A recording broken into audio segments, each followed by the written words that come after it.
You are being played. Do you understand what's happening? You are absolutely being played. Less than a month ago, on Inauguration Day, the World Health Organization, after conferring with the United States CDC, came out with a twofold directive in order to have less false positive tests regarding COVID-19.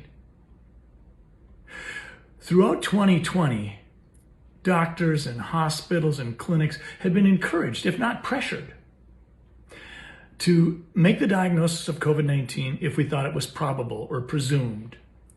We didn't have to have a positive test. And the symptoms were extremely broad-based. Cough, low-grade fever, shortness of breath. We see that a lot with colds, with allergy seasons, certainly with influenza.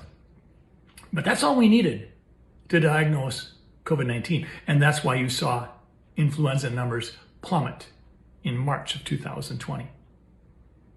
So on Inauguration Day, the World Health Organization came out and said, one, physicians and hospitals and clinics should make certain that a patient with symptoms consistent with COVID-19 needs to have a positive test matched up to that syndrome of symptoms in order to diagnose COVID-19.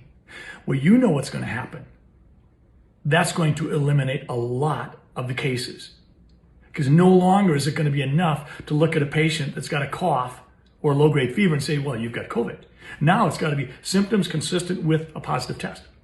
The other thing that the World Health Organization was strongly encouraging was PCR testing should no longer be running at cycle thresholds at 40, 44, 45.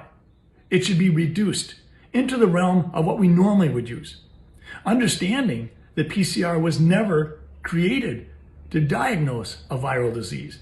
It was created for an entirely different purpose, but we've been using it to diagnose COVID-19, and we've been abusing it because we've been running the cycle so many times that in some studies, it was projected that possibly 85% of the positive PCR tests were false positives, such that 1,000 people being told that they have COVID-19, it was likely that less than 200 of them actually had COVID-19. So there you have it. Two things happened on Inauguration Day that were virtually guaranteed to lower the number of cases of COVID-19. Was it politically motivated? Can we trust politicians and appointed bureaucrats?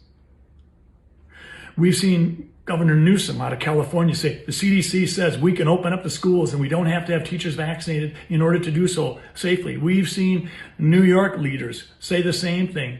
We've seen Governor Cuomo come out and say, well, if we don't open stuff up now, there won't be anything to open up when we finally do. All right. I think I've heard that before. We're seeing data previously distorted willingly, now being told, don't do that. I have been saying this for darn near a year, and I am disgusted with the kind of treatment the American people are getting. The fact of the matter is, we should have our schools open. You're going to see governors now sort of pandering to the public opinion, and they're going to do things. And they're going to boast and run victory laps that they didn't earn. Because what they did do and the damage they did cause shouldn't have happened, but it did.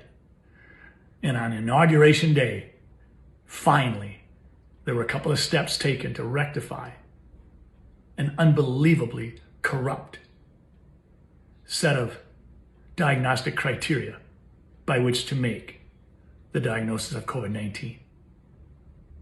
And another thing, we're seeing a remarkable drop in the percentage of total U.S. deaths caused by cancer and heart disease. I wonder why. Do you think we found the cure to cancer and heart disease? You're being played.